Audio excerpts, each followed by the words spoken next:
Hey everybody, I'm Mrs. DK. I've been a social studies teacher for over 10 years and I've been teaching online since 2014. If you are a student or you have a student who is making the transition from brick and mortar to the online school environment, we wanted to share some strategies with you to help you be successful. One thing that you want to do or have your student do is create folders for each of their class. This will help keep them organized and ensure that they are submitting the correct assignments to the right classes.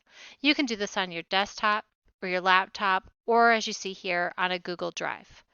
What you'll want to do is right click, open up a new folder, and you can make it simple, such as like English class.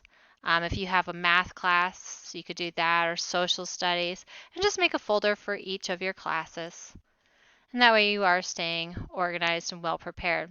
Then if your teachers require you to download anything, you'll just download it to your download box in your computer, and you can always upload it to your Google Drive, or you can move it from your download file into one of your folders on your desktop.